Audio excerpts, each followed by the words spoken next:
Hello there, we're just about to get started. Tom, can you hear me? Excellent. Okay, just one moment, folk, and we'll get going. Hi all.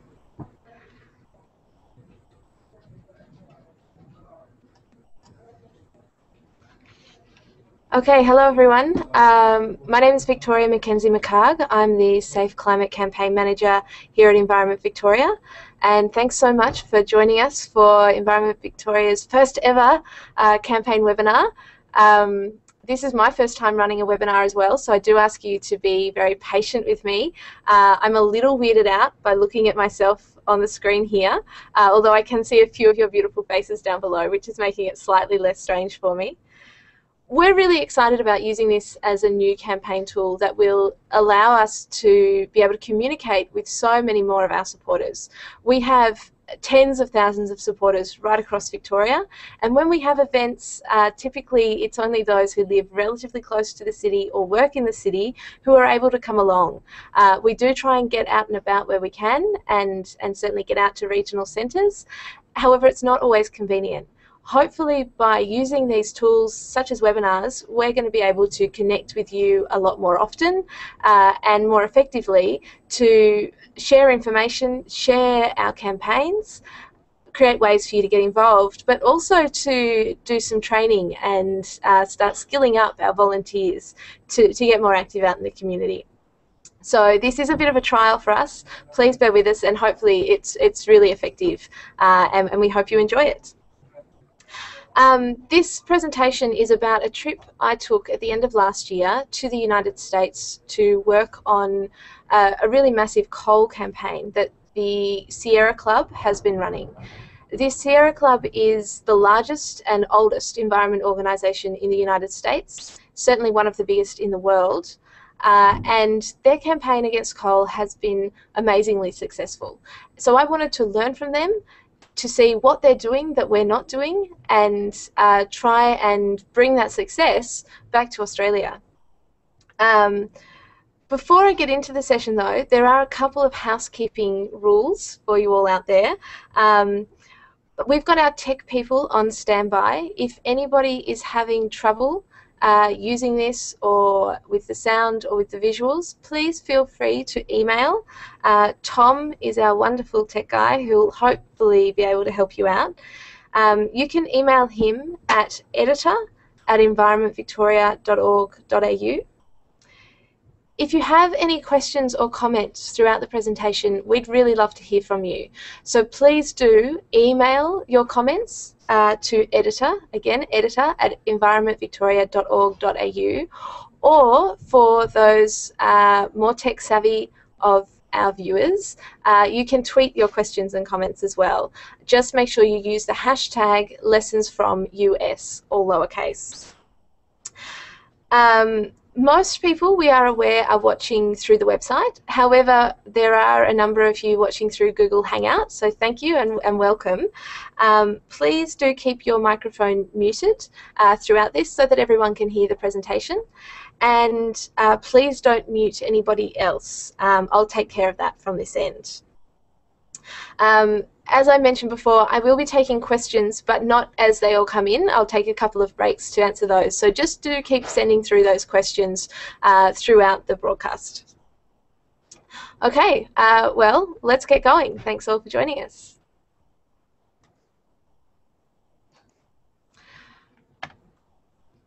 Okay, so I'm going to start by just covering off my little trip to the US. I promise this won't just be like a family slide night, although it does start a little bit that way. As I mentioned, the United States have been having amazing success with their campaigns against coal, which have been largely run by the Sierra Club. And to give you a bit of an indication of that success, over the last 5 years, they have shut down or secured closure from 143 coal-fired power stations. Now that is a phenomenal effort and has completely changed the game of the energy market and of emissions in the United States over the last few years. I wanted to learn from that experience and look at whether we could replicate that back here in Australia. In particular, I was hoping to learn about a few different areas. Number one was community organising. The US has a really strongly established base of community organising that isn't really part of the campaign culture here in Australia in the same way.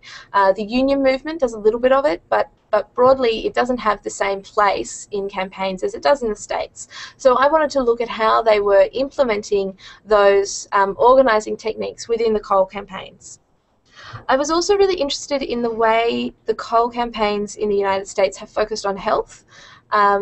Coal is obviously has very serious health impacts upon populations that are very close to coal-fired power stations and close to coal mines, but also more broadly. And I wanted to know how that was a part of their campaign and how they'd built that into their work.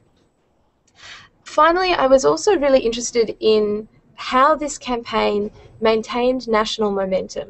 And what I mean by that is our experience here in Victoria and more broadly in Australia has shown us that when it comes to coal campaigns, it's very hard to build national momentum. We tend to think of them more as site battles. We got a lot of traction in Victoria over the campaign to replace Hazelwood Power Station, but we would have struggled, and we did struggle, to get any interest in that campaign more broadly from New South Wales or Queensland. Likewise, there are a lot of really big and very serious campaigns happening in New South Wales and Queensland at the moment, and we're just not going to be able to get traction on those with a Victorian-based community because we do think of these issues in a fairly localised way. So how do you run a series of site battles while still building that national momentum? These were the questions that were in my mind. And as I planned the trip with the help of the Sierra Club, who were so good to me and so welcoming and very open to sharing their experiences, I locked in visits to a number of these different states across the screen here. The first month of my trip was spent in Seattle, up the top, in Washington State, with a really big coal export campaign. I then travelled to Chicago and found out how it all began.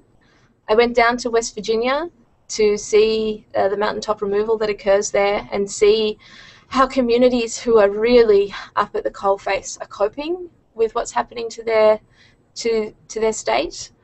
And then finally to DC to see how this major campaign is operating out of the hub there. But it all started back in Seattle with margaritas. And I guess this is the friendly, fun introduction to the presentation is stuff I like most from the States. And chief amongst them were very, very friendly, welcoming people like Robin here, who is the community organizer for the Power Past Coal Coalition based out of Seattle, working for the Sierra Club, and oversized margaritas. This is a staple throughout the campaigning environment, and I think it makes for happier campaigners. So I'm trying to share that love amongst Environment Victoria supporters where I can. The other thing I really liked about the States is their commitment to the pumpkin. This is a group of people who are seriously excited about pumpkins. Apparently for only 1 month of the year. They don't eat pumpkin the rest of the year, but for this 1 month, they like them so much they can't actually fit them in the supermarket. They have to pile them up outside. These aren't for eating. God forbid you wouldn't eat a pumpkin. If you want to eat pumpkin, you eat that from a can. It's very, very strange, but I was quite impressed with the pumpkins. So impressed that I had to sample everything pumpkin. We've got pumpkin cheesecake biscuits. There was pumpkin pie, obviously, pumpkin stout, pumpkin bread. These are pumpkin lanterns with my host family. In fact, I was so excited about it. I pumpkined up for Halloween, which was also a surprisingly big deal. But let's get right down to it. This is Doug Howell and Nancy Hirsch. And Doug Howell is a climate and coal campaigner with the Sierra Club. And Doug and his wife Nancy, who's the director of a clean energy organization, welcomed me into their family for the whole month that I was in Seattle. And their welcoming attitude and hospitality were only an example of what I experienced while I was there. I was quite blown away at the culture of sharing and of learning that was embedded right throughout the movement that I experienced. And I don't believe we have that same culture here in Australia. I've run that I've been involved at Environment Victoria for 5 years, and I've not seen it in that time. I ran it by a number of activists who've been around the movement for a lot longer, and they seem to think maybe once upon a time we did, but that yes, they would concur. It's not the same part of our movement anymore, and I think we're the poorer for it. When I met with people, they were more than willing to give their time to share their experiences, knowing they weren't going to take anything from that meeting. It was all about sharing and enabling me to develop as a campaigner and to bring that back here to Australia. This is their kids, Rachel on the left and Alex on the right, who were equally welcoming, and I promised that they would feature in any presentation I did back in Australia, so there they are.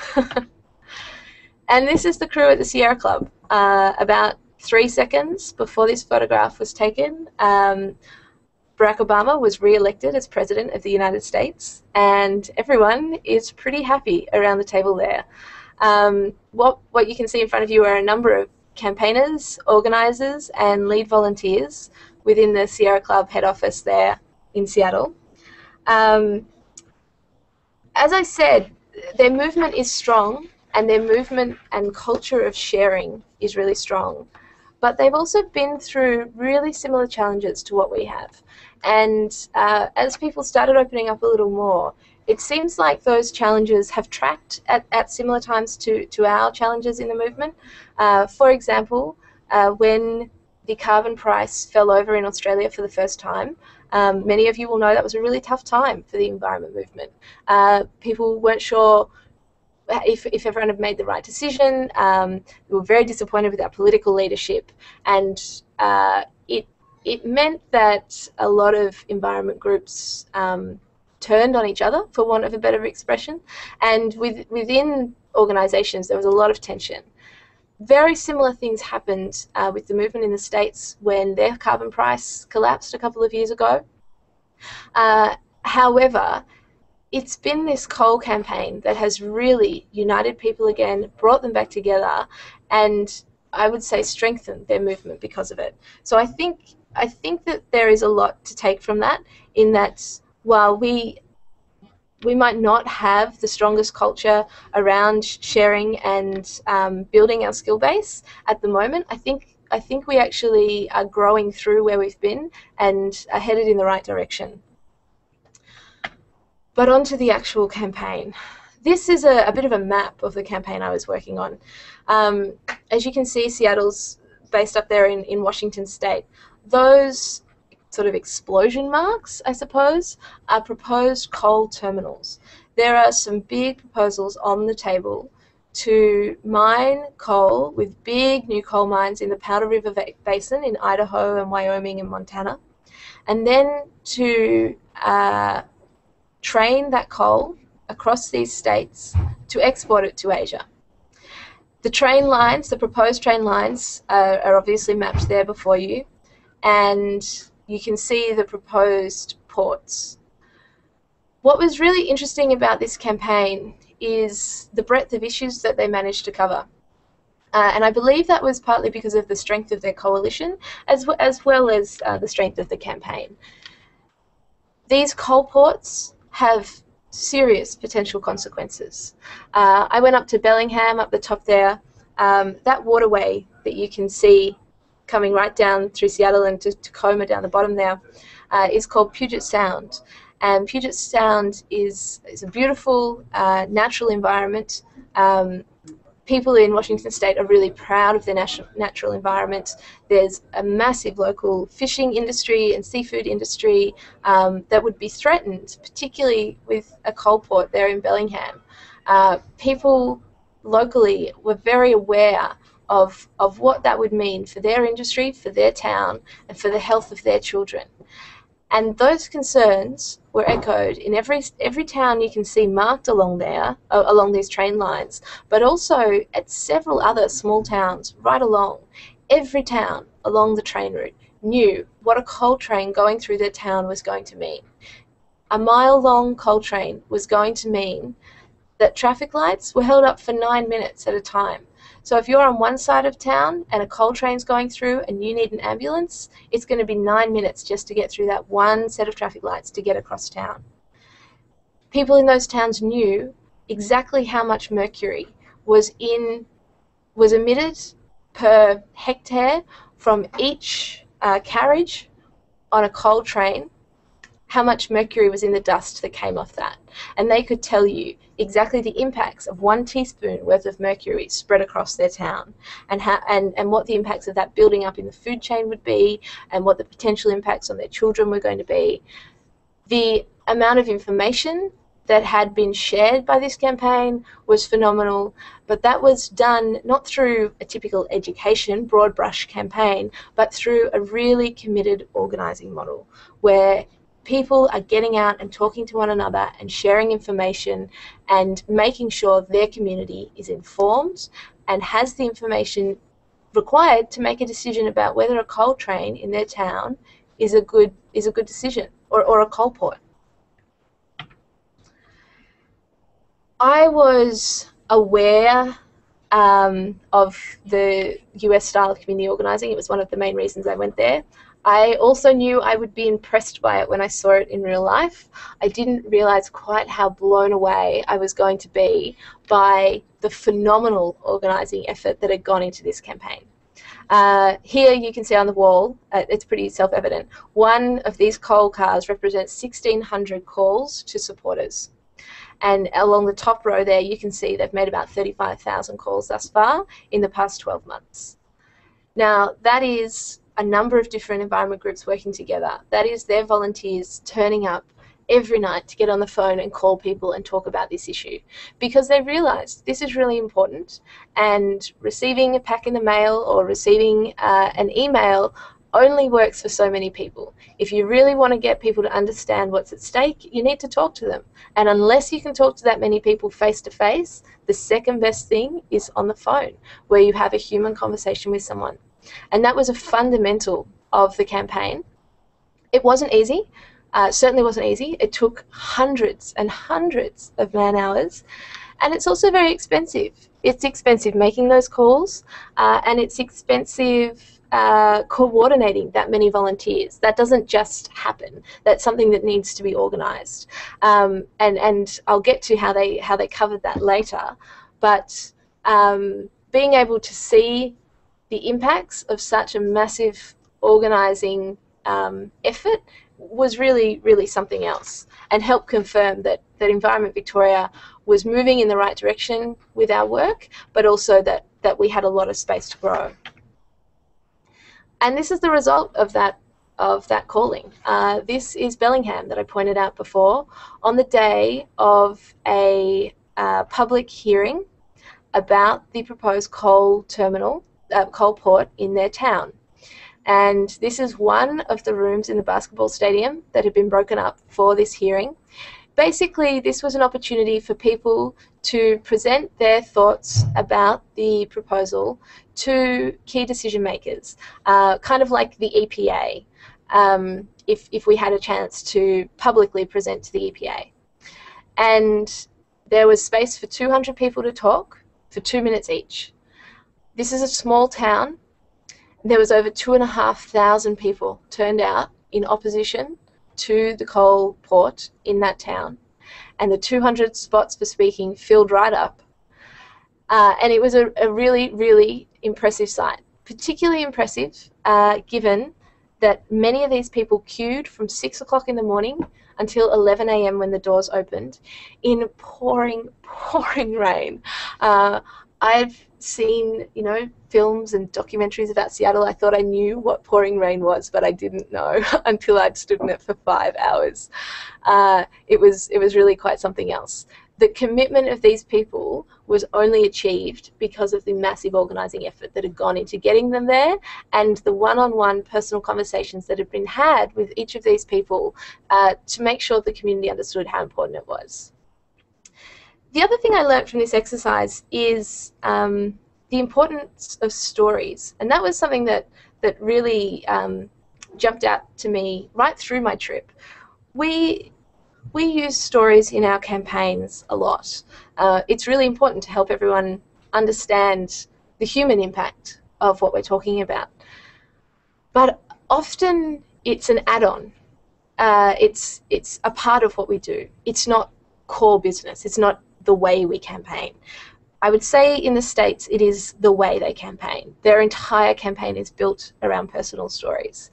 And this particular activity, the opportunity for 200 people to stand up and give their public testimony just for 2 minutes, created a wealth of stories that everyone else in the room could identify with.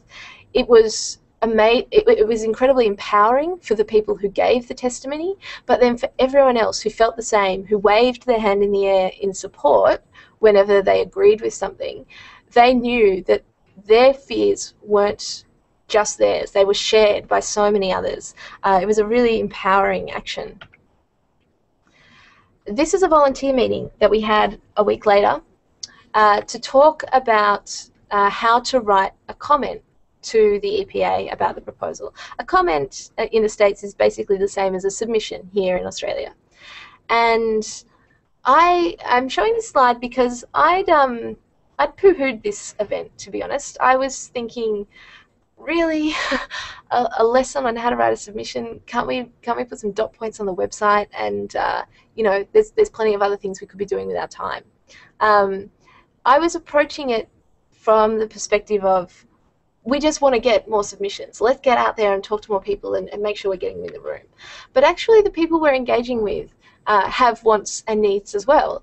It's not a one-way relationship. And these people here took their comments really seriously, and they wanted to know what they were writing was going to be listened to. And they wanted to know how to best form a comment so that it would have the most influence. And by taking that process very seriously and by validating their concern and making sure we were respecting that part of the process and engaging fully, these people were much more engaged in the full process and in the outcome. And I think occasionally when we are looking to turn out big numbers or, you know, achieve 10,000 signatures, we can become very, and I in particular can become very so I suppose fixated on that end result that we need to get to. However, just recognizing what everybody else needs out of that process, particularly our volunteers and our supporters, is really important and something that I've since reflected on quite a lot. This is another public meeting held 2 weeks after the Bellingham public meeting in Mount Vernon. This is not, there won't be a coal port in Mount Vernon, but there will be a train going through the town. And I mentioned before the concern about the health impacts and what the train was going to do in terms of splitting their town was really phenomenal. I've mentioned health a little bit, I guess before I do go on to this, I do want to say we will be taking questions in just a moment. So if you do have any questions, please do tweet them through or email them through to Tom at editor@environmentvictoria.org.au. So coming back to this, the US campaigns on coal through a health lens. Number one. And you can see a couple of the ads that they've run locally in different areas. Now that's for a few reasons. Number one, coal is incredibly deadly. It kills tens of thousands of people every year. It is full of really toxic pollutants, and there are very toxic pollutants coming out of those stacks there. It's also a very high emitter of particulate emissions, which cause respiratory problems, and it's one of the main leading causes of asthma in the United States. It's also something that people understand because it is personal and it is immediate. And while certainly climate change is a part of what they campaign on, it's not the only message. I was a little anxious about this. I think that we are not health experts, we are environmental experts. And I was concerned that, and there's been a push in Australia from some sectors, from some quarters I should say, for all of our coal campaigning to be through a health lens. And I'm not sure it's believable. I wasn't sure that people want to hear from Environment Victoria that coal is causing health problems, that we would be accused of being opportunistic. Now, I don't think it is opportunistic at all, it's true, but that accusation could actually distract from the campaign itself. And I wanted to know how the Sierra Club had avoided that problem. So I spoke with a number of people who were around as they introduced this message. And they said that that was a very real threat for them and a very real issue. Again, they knew it was true, so it wasn't a question of were they saying something that was true or not. It was just whether they were the right voice to be saying it. And they recognized people didn't want to hear from them. People wanted to hear from the American Lung Association and from Physicians for Social Responsibility and a number of very reputable health bodies who could call it as it was, that those were the believable voices on health, and that they needed to be owning that message and running that message before any environment group could step into that space. So that's how they built the campaign. They worked in partnerships with those organisations. They were very supportive when new information and new studies were released.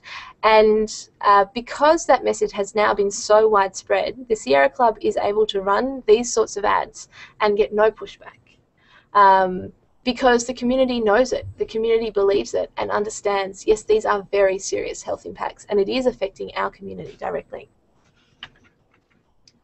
I also just wanted to comment on the link, just because this was a very interesting fact, a part of what I was doing, between the campaign and the politics, which is something that thankfully we don't have to engage with quite in the same way in Australia. This is Governor Jay Inslee. He was the governor of the state of Washington and is still the governor of the state of Washington. The Sierra Club and a number of other organisations endorse candidates throughout, which I was aware of. I'd seen the West Wing. I knew about the endorsing. What I wasn't aware of was just how linked not-for-profit organisations become during the election season. For example, the Sierra Club actually deploys staff for a month before the election to go and work in electoral races. So there were staff who were leaving the office the day I arrived in Seattle to go and work for Jay Inslee, because Jay had a strong clean energy portfolio and they were backing him. It's an interesting tension. It creates some really strong and wonderful relationships, and Jay is an amazing advocate for clean energy and has done some really important work. And it's the relationship that they have because of their very tight campaign links that has allowed that. However, there's obviously a flip side as well. And so that was just a very interesting aside. And I think in the end I'm grateful that we're not quite so intertwined. However, finally on the politics, because it was all very, very linked, my last night in Seattle was the night of the election. Thankfully, it was a good outcome. And we went down to the Democrat headquarters for the celebration. The alternative candidate for governor had not been very strong on clean energy and was, in fact, supporting the coal proposals. And this photograph I just wanted to share because this is the marriage equality celebration bar. Each floor of the hotel here at the Westin had a different campaign celebration as a part of it. As this photograph was taken, the message came through on that screen at the end there that marriage equality had just passed. Given it's an issue close to many people's hearts in Australia at the moment, I thought I would share that happy news.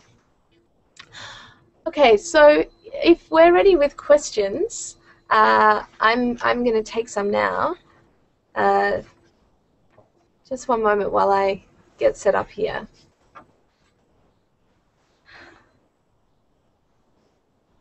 Okay. Thanks very much for everything you've sent through. If you haven't sent through your questions yet, please do remember to tweet them with the hashtag lessonsfromus or to email them through to editor@environmentvictoria.com.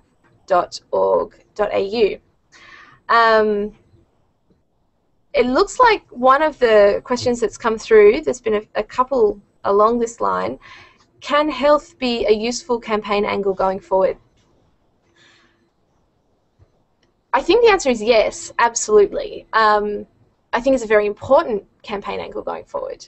But I do think that there are some risks associated with the way that we approach that. And I think it is very important that we learn from that experience in the States to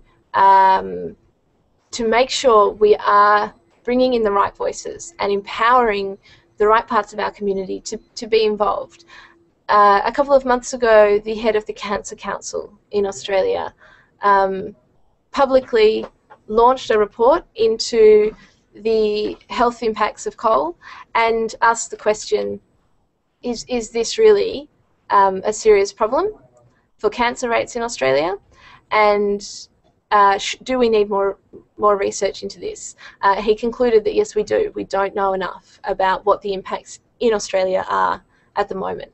And that's a real turning point. We haven't seen the head of major health-focused organisations come out in that way before. And I think that is something we need to work with.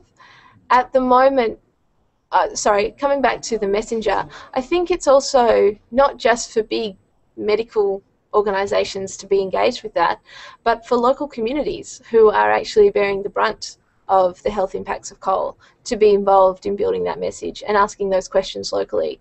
There is a campaign up in Newcastle at the moment. Newcastle is one of the world's largest coal ports, and they use black coal up north, which is notorious in terms of the amount of dust that is created, far worse than here in Victoria. And the community has been calling for better monitoring and of sites, of key sites, and monitoring of particulate emissions. The response hasn't been strong. And so the local community has actually formed its own monitoring group and now has sites set up to be monitoring on a regular basis what the particulate emissions are.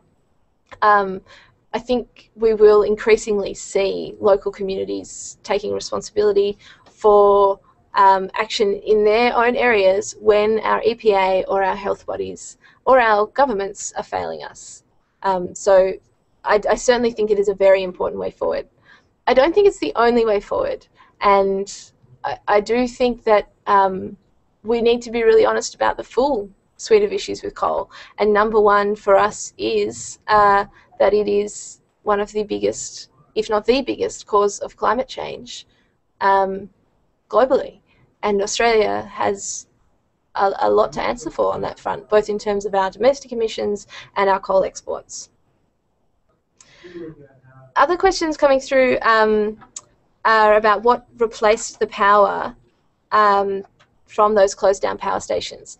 That's a really good question, and it's not all good news. I mentioned earlier, for anyone who's joined us more recently, that the US has closed or secured closure for 143 coal-fired power stations, which has totally changed the game in terms of the energy sector there. There has been a massive increase in wind power, which has resulted in closure of a number of power stations. There's also been huge investment in energy efficiency, which is reducing demand on a considerable scale. It's not minute levels. This is really quite significant. But the other real contributor has been gas, and there has been a really big increase in gas power generation in the United States. Now, there are some very big campaigns trying to turn that around at the moment.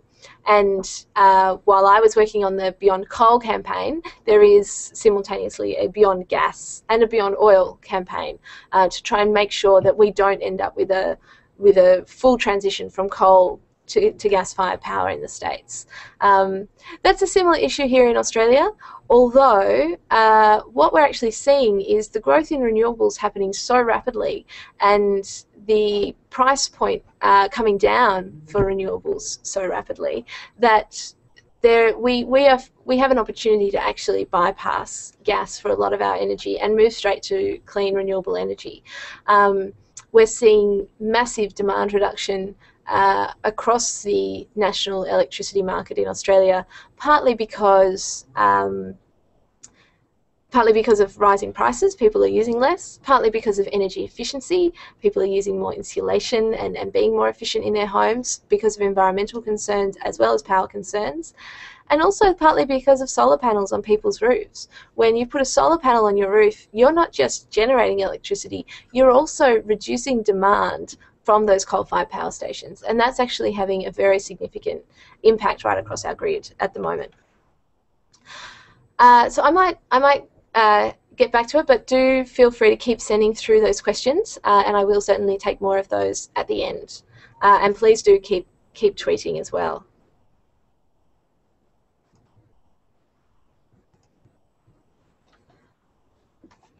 Okay, I'll just check with our tech person. Is that looking okay there? No, it's not. Okay, one moment. My apologies.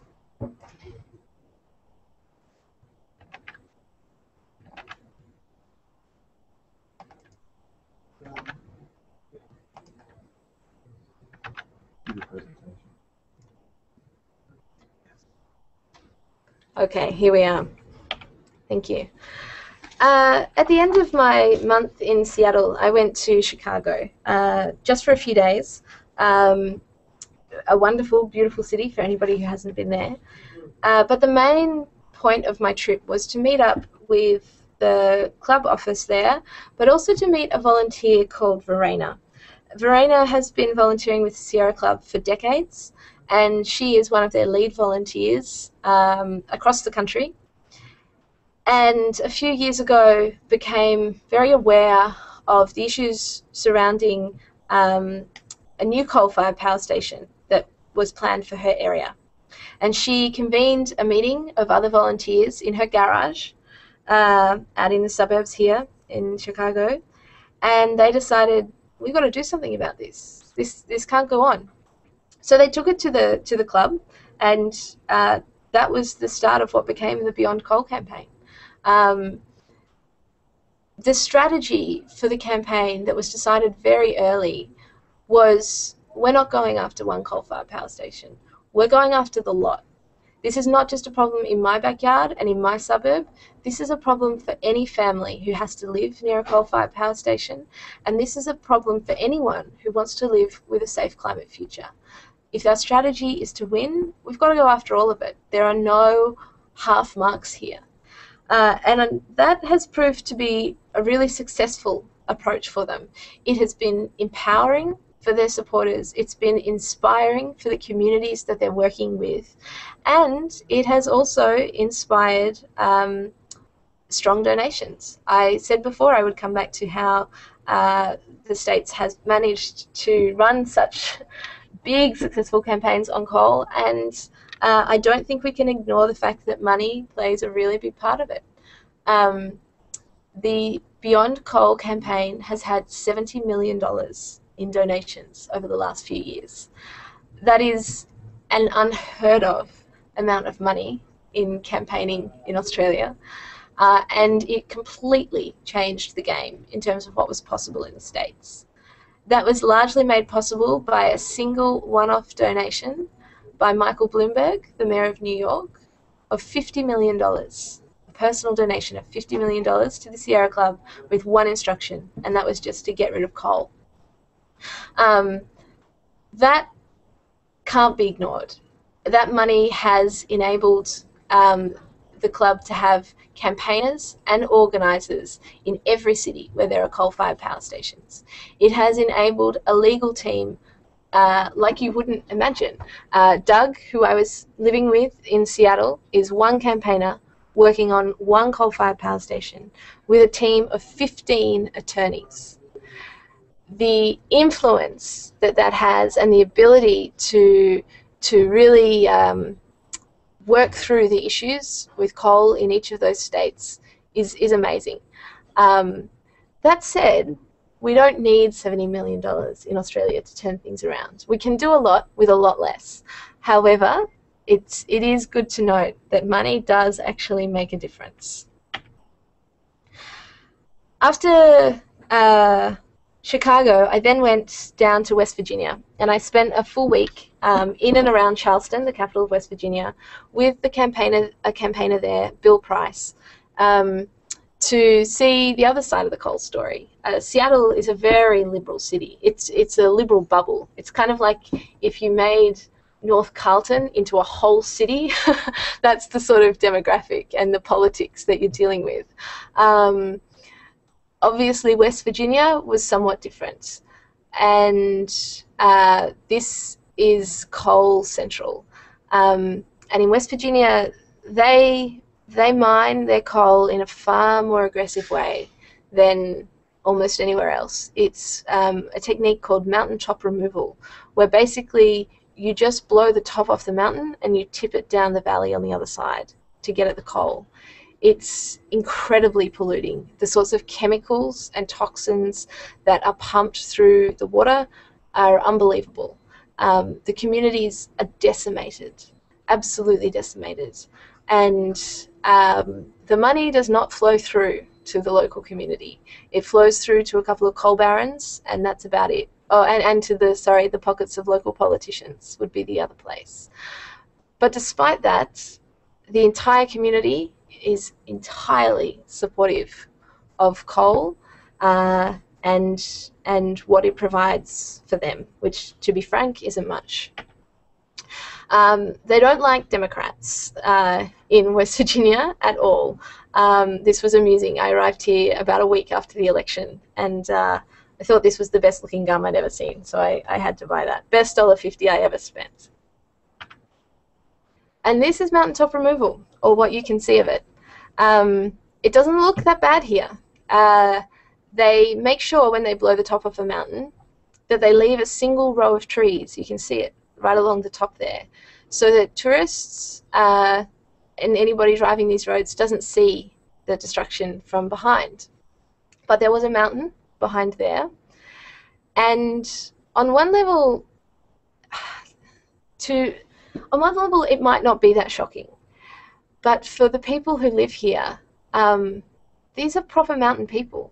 They are every single stereotype of a West Virginia mountain person that you can conjure, and their whole lives are in these mountains. They grow up in these mountains. They don't leave their holler. Their holler is their village. I met people who hadn't been 25 minutes from their holler in their entire lives. They knew the holler next door and the one over the mountain, and that was it. They'd never been to Charleston, to the city. This is where they get their water. This is where they get their food. They go hunting in these mountains. It's their livelihood. It's their entire life. It's their cultural heritage, and it's being blown up for coal. These are coal trucks on one of the main roads going into Charleston. I guess this is coal dominates in ways you couldn't imagine. These coal trucks are privately owned, and the drivers are paid on how much coal they can deliver to port. The incentive is to therefore overload your truck and drive as fast as you can. The number of fatalities that results in is really significant. The week before, there'd been a young guy had been killed by a truck rolling onto his car as it came around the corner. But nobody does anything. The government is hands off because coal is king. And I guess the overall lesson I took from West Virginia is that this is what happens when we lose the culture war. Coal isn't good for this community. Coal is not creating jobs. The level of unemployment in this community is through the roof. Coal is not increasing the standard of living. I have never seen poverty in a white Western community like I saw in West Virginia. I haven't seen health problems like I saw in West Virginia. And yet, every one of those people has a sign in their front yard that says friend of coal. Nobody in their family has a job. Nobody works in the coal industry. But they all have signs out the front because the coal industry has won the culture war. And when we lose that battle, we lose on all of these fronts.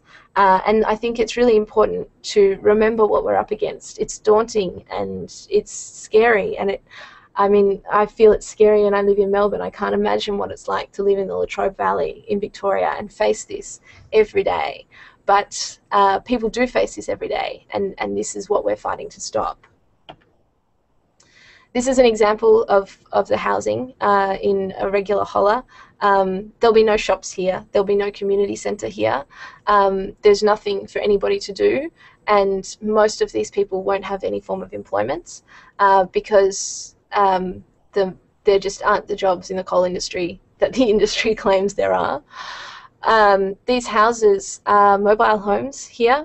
The walls are maybe 1 to 2 inches thick. It's freezing. There had been a foot of snow on the ground the week before, and these homes are terribly insulated. This is really, really extreme poverty, only 4 hours from DC. And then there's the human toll. This here is Brandon and Delta. This is a young couple living in a town called Blair at the bottom of Blair Mountain. Blair Mountain was the scene of the biggest uprising in the United States since the Civil War. It was an uprising of coal miners against the industry bosses. Both sides, there were massacres on both sides. Just the week before I took this photo, Brandon had been up the mountain and found an old store of old machine guns. This is the only site in the United States to be taken off the National Heritage Register because of the pressure from the coal industry. These two had been kicked out of their home weeks before because of the pressure on their landlord. Then they were living in the room here, next door to this room, which is now the community centre. It's the only community space left in town. The coal companies have polluted the natural environment to really an unlivable level. You can't drink the water here at all. You can see the jars behind them on the table. The sediment at the bottom is all sorts of different colours. I saw white water, like milk. I saw orange water. I saw like neon blue water that had all been taken from the same creek over a series of weeks. The coal companies were found to be just re-injecting coal slurry full of unbelievable toxic chemicals back into the water table, straight back down underground. After sneaking up onto the mountain and gathering evidence, they finally produced this to the EPA, who fined the company $1,440 with no remediation required. It had poisoned the town's water supply. Down the road from here is another town. It has only 40 residents left out of previously 700. Most people have left. They've been bought out by the coal company.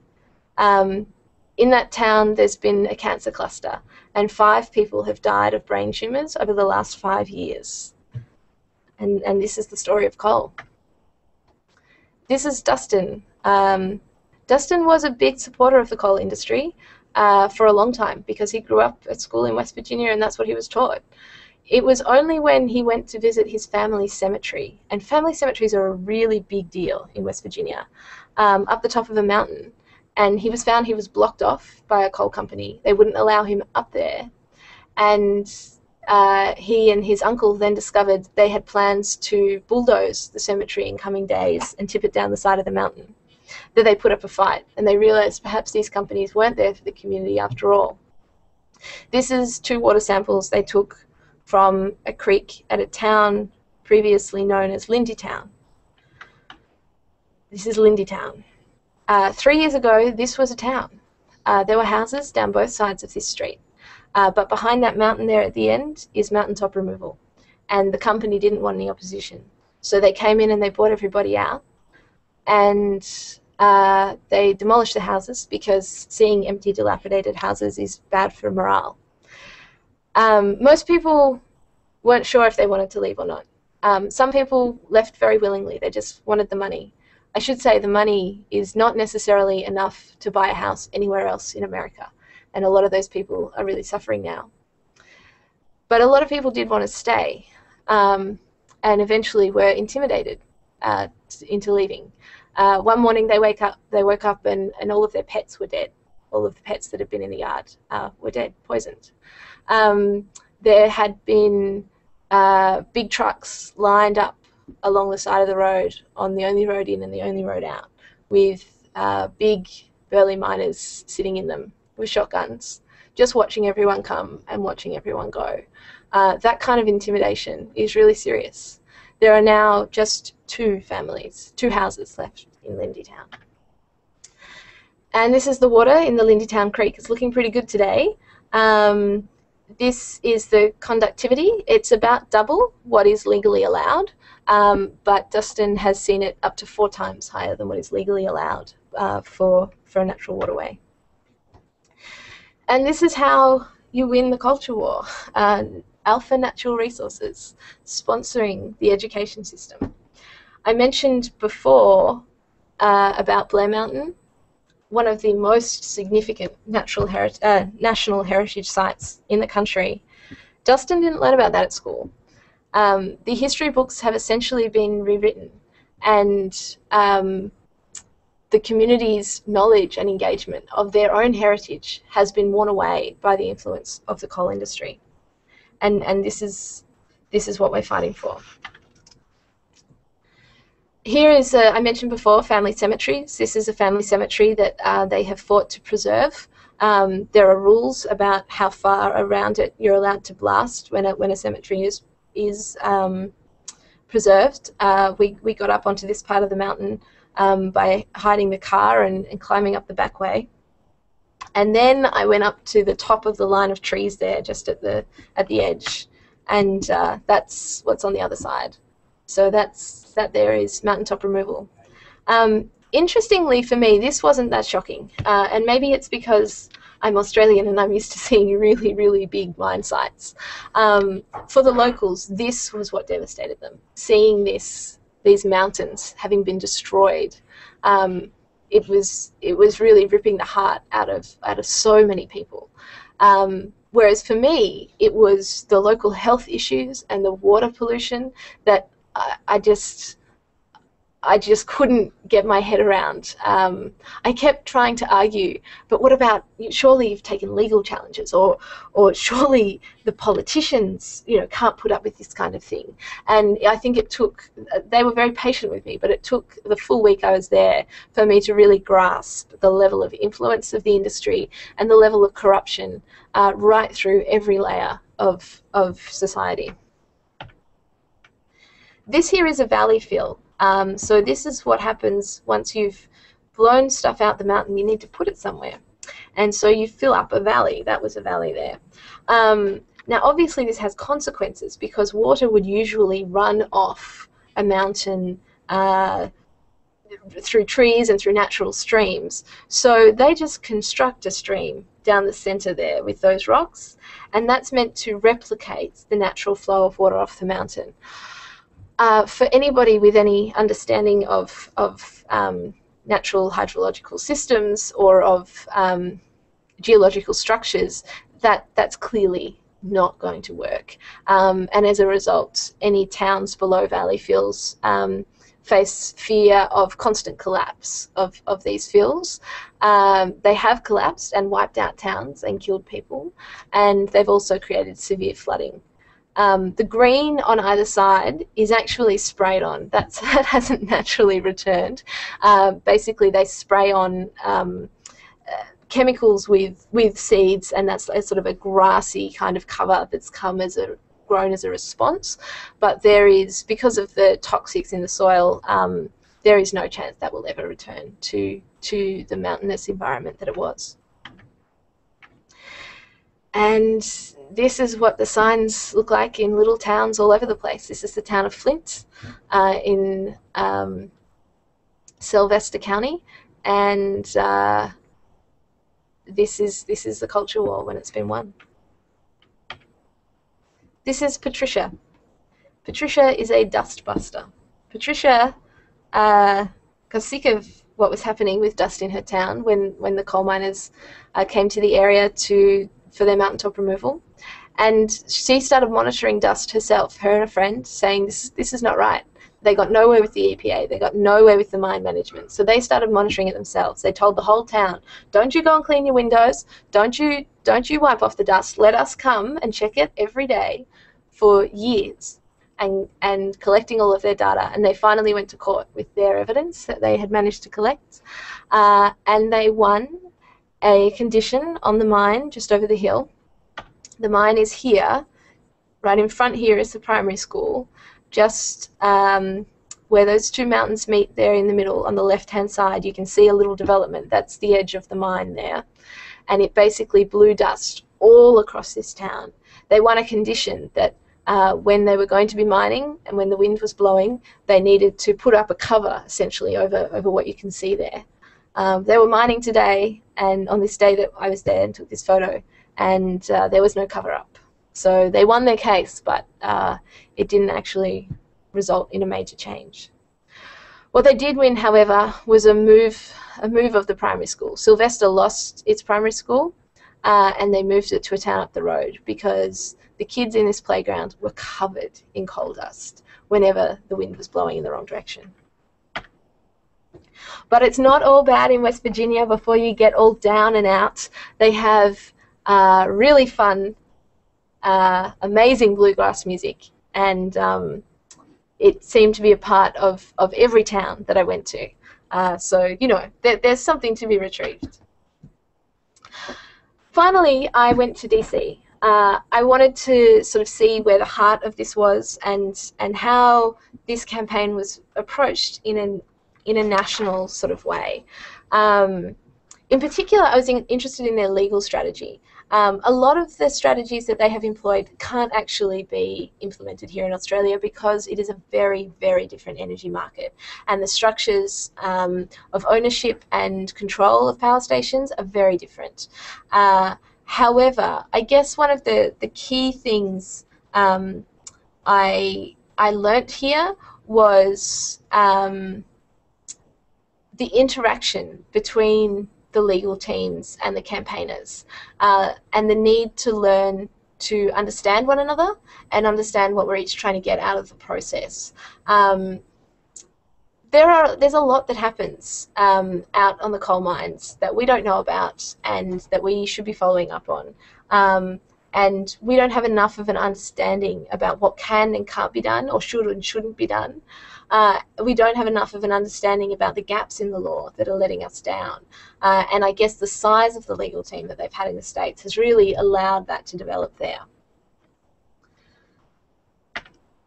I also got to visit the White House. That was kind of exciting. And for all of our permaculture enthusiasts out there, this here is Michelle Obama's vegetable garden. I guess that then raises the question of, was it a success? Did I get what I was wanting to out of the experience, and where to from here? I guess the key lessons for me were that organising makes you win. We'd been trying to implement a much stronger volunteer program and organising base here at Environment Victoria over the last couple of years. When we started to see how effective that was, we were able to invest in bringing on a new community organiser, Mick Power, who many of you will have had some association with and will have worked with at times. And we know we have a very engaged and very supportive base who are ready to step up and take action. We just need to be able to resource that and organise that. And since we've had Mick on board, that base has grown exponentially. It's been phenomenal. We now have over 500 active volunteers, and these people are out holding stalls and events and door knocking every weekend, talking to people about the environmental challenges that we're facing in Victoria and how we can turn it around. And we're getting a great response. That's growing all of the time. Now we want to know what's the next step. Bringing that experience of organising back to Victoria and looking to deepen that engagement in key areas and build networks of strong, engaged, trained volunteers who are committed to the organisation and to the campaigns that we're running over the long term is how we're going to build power. we know we can demonstrate power, we can mobilise better than most environment groups. When we call a rally or we call an event, we know our supporters are excited and ready to be a part of it. But we don't need to demonstrate power. We already know we don't have enough. If our governments keep going backwards, we clearly need to be more powerful. And so having a deep organising model that can really focus on building teams of skilled, committed environmentalists means that we can build that power. It also has benefits for the long term. The mayor of Seattle was a Sierra Club volunteer, and he learnt to organise as a volunteer at the club, and he learnt to engage communities, and he learnt about the challenges that his community in Seattle was facing. And with those skills organising, he went, well, hey, I know how to organise, I know how to do this, I'm going to run for mayor. And having someone like that as the mayor, someone who has this deep understanding of the environmental challenges they're facing, has really changed the game for environmental politics within the city. So you're not just building an organisation, you're actually building leaders who are going to go out and change the world right across various sectors. So it's a model that we are now very committed to and excited to be growing, and we hope to keep that growing in coming years. Health and coal was the other really big lesson, and we're still exploring how we take that forward, whether or not Environment Victoria has the capacity to do that, or whether or not we work with other alliances to try and build that shared understanding of just how serious the consequences are for communities living near coal infrastructure. I did learn that money makes a very big difference. And I think it is important to isolate what can you do with funding that you can't possibly do without, so that we can keep aiming for that. But I also learned about the areas where it doesn't actually make that much of a difference, where and that's particularly with our cultural base, that we need to develop a much stronger sense of collaboration and of sharing and of joint learning. And I think that that's something that we can do regardless of where our funding situation is at. I'm really excited about where this goes for Environment Victoria, and I think more broadly the Australian climate movement. We're obviously up against some very big challenges. Right here in Victoria, there is a proposal on the table at the moment to allocate another 13 billion tonnes of brown coal. Governments are investigating whether or not to open up ports for coal exports from Victoria. We don't currently do that because brown coal is so polluting and is also a very volatile substance. But new companies are claiming that with new technology they can stabilise it, dry it, make it less polluting so that it becomes about as polluting as black coal, and ship it to China and India. If these projects come to fruition, we face the very real threat of not being able to stop runaway climate change. So we have a very similar challenge at hand here in Victoria to what was faced in Seattle, with the threat of new coal being mined, being taken by truck or by train to port, and the development of new ports. And those new ports are at the Port of Hastings and at Port Anthony. Both of these places are surrounded by Ramsar-listed wetlands with very vulnerable and highly protected marine environments. But the fight is going to be significant, and we are going to need to organise and to get all hands on board if we're going to fight these proposals and stop them from going ahead. That's about enough for me. I have a couple of final questions that have been handed to me that have been gone through by our assistants. Thank you very much. The first one is, did the medical or health authorities who spoke out against coal cop flack from the coal lobby or the pollies? Were they discredited? There was an attempt in some places to do that, not all places, but it's very hard to attack the American Lung Association and say that they are being partial. If you've got the right voices, certainly those attacks were against the locals. The locals were demonised at times by the coal industry. And in West Virginia, the excuse for the serious, very serious health problems that were being caused by coal that was offered by the coal industry was that they were all inbreeders, and the health problems were related to that.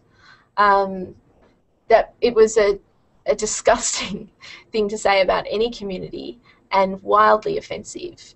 But the industry had no qualms against insulting local communities.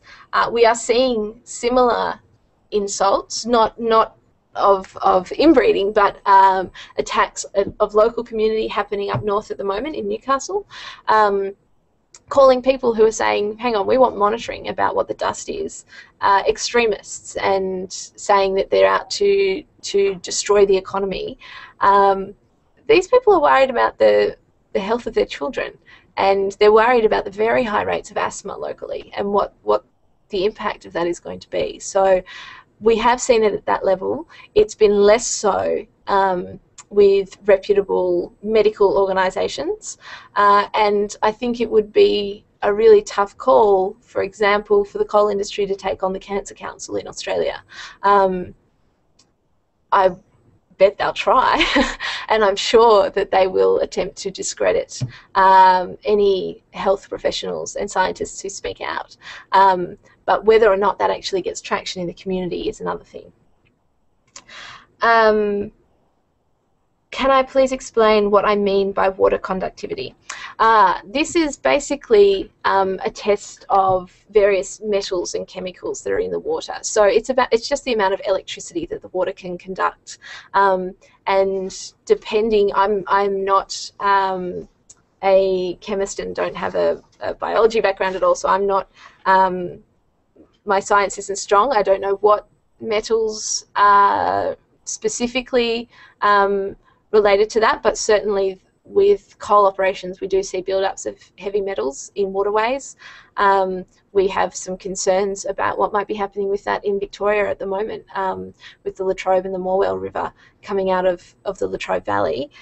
And that water conductivity test is basically showing that the levels were twice what they should have been on that particular day. Are the locals in Hastings aware of or supportive of the port? That's interesting. I was meeting with local groups at Hastings just 2 weeks ago. I wouldn't say it was 50-50, but it's certainly a debate in the community. A port expansion could mean more jobs. It will mean more jobs. And that's important to any local community. But it will also threaten the local fishing industry. It will threaten the local tourism industry. It will change the culture of the town and the demographics of the town. It will change the layout of the town with massive new infrastructure to be built.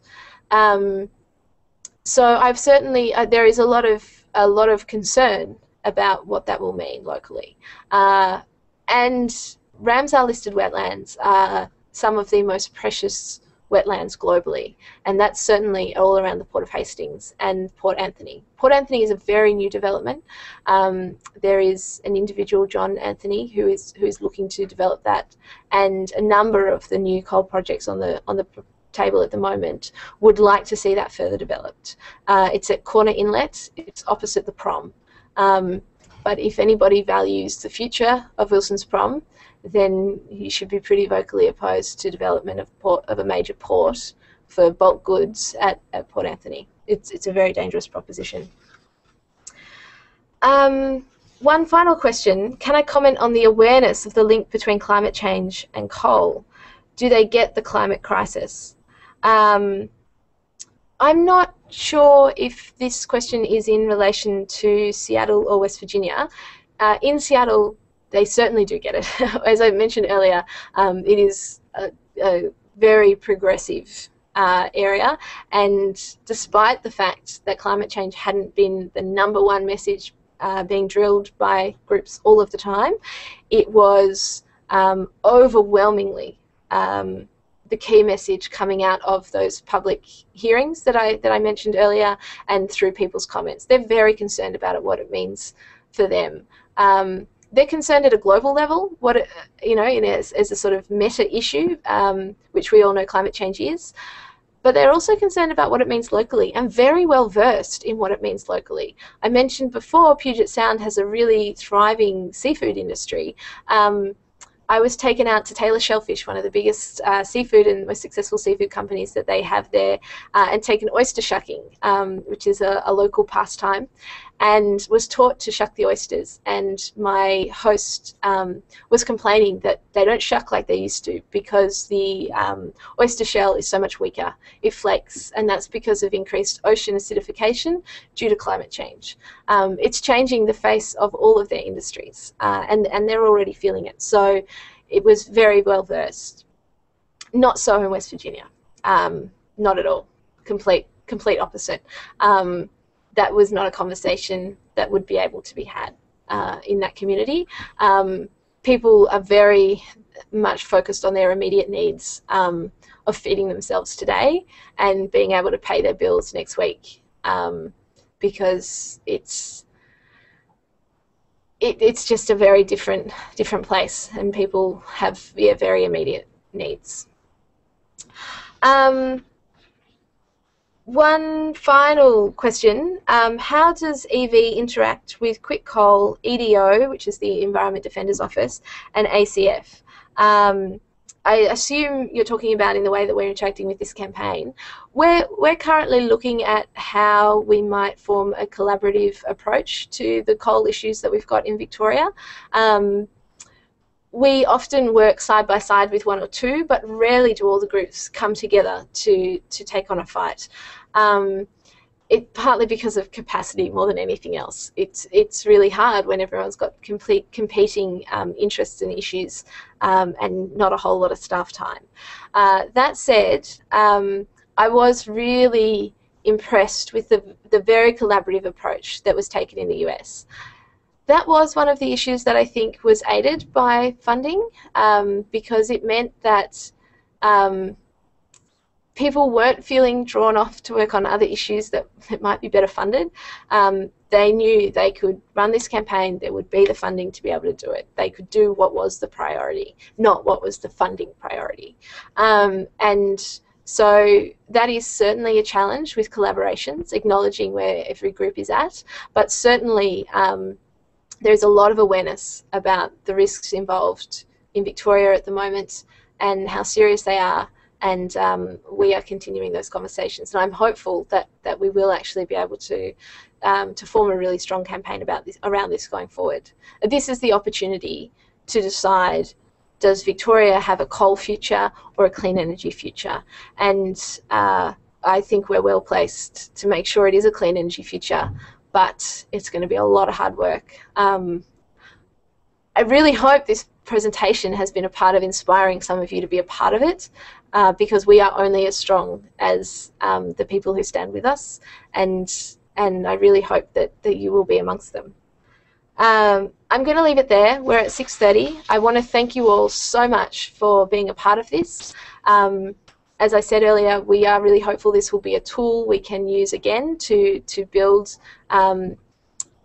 relationships, connections, information and skills across our movement. And I really thank you for being the guinea pigs and being a part of it.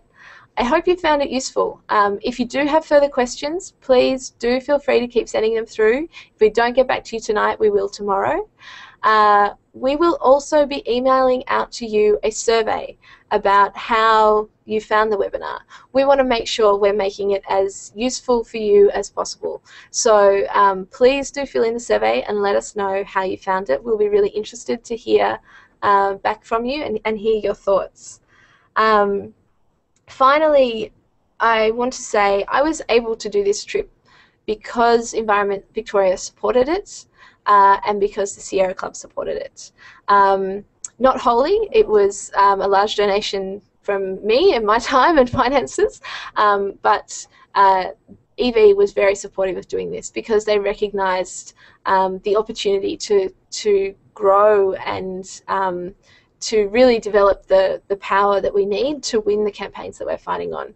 And I want to thank the organisation for having faith in that process and for showing that support. And together we're all really excited about the opportunities to take this forward. Thank you and have a great evening. Good night.